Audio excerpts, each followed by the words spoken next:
Hello everyone! I would like to talk about semantic satiation. So firstly, I have for you a small exercise. Take a random word, for example cake. Why cake? I don't know. If you want, you can go with a different word. Now try to say it many times, as many as you can. Now say or look into this word again. Do you think it is weird? Like if this word is senseless to you and you don't recognize it? Don't worry, that's totally normal. This phenomenon is called semantic satiation. If you repeat a word many times, that word becomes meaningless for a while. And the first man who used the term semantic satiation was Leon Jacobovich James in 1962. According to oxfordreference.com, semantic satiation is a peculiar sense of loss of meaning that occurs when a word is recited slowly 15 or 20 times in succession. I also found information that you have to repeat it even 30 times to achieve it, so the number of repetition can vary.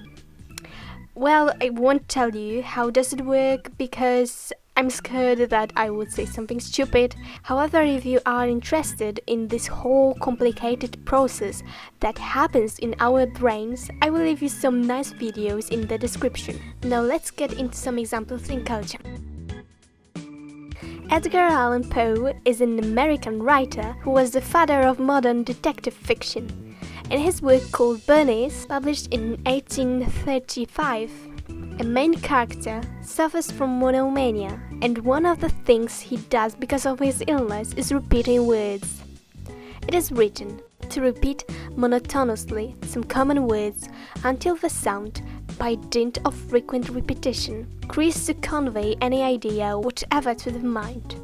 In Guardians of Gahul, young owls are forced to repeat their names until they lose their meaning. Then birds use numbers as new names. All thoughts of flight were drowned out by the sound of his own voice repeating his own name. Soren, Soren, Soren, Soren. Each owl endlessly repeating his or her name. It was impossible to sort out an individual name from the babble, and it was not long when, on the fourth sleep march, his own name began to sound odd to Soren.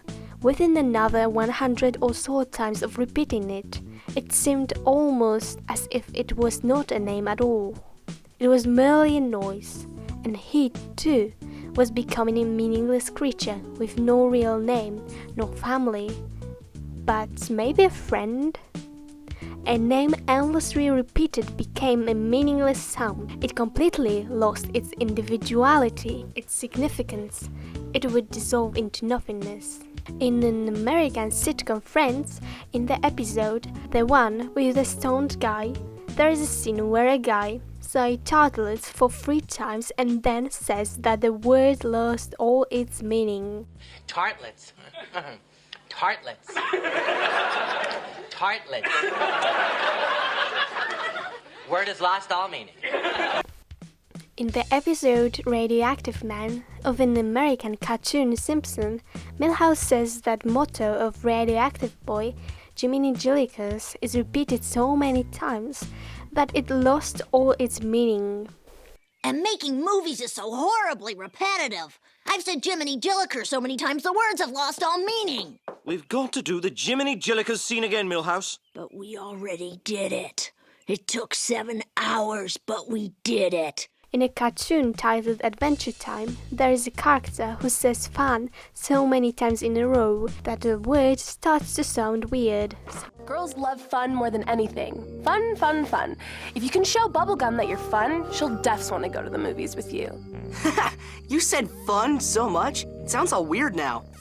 Fun. Besides books and films, I've also come across a song titled Semantic Satiation. The song is made by C418 and the lyrics contain only one sentence: I don't need you to agree with me. I don't need you to agree with me. I don't need you to agree with me. All in all, semantic satiation is something that happens every day, but we don't really think of it. The examples in culture show us that it is known that this phenomenon exists. However, people don't know its name.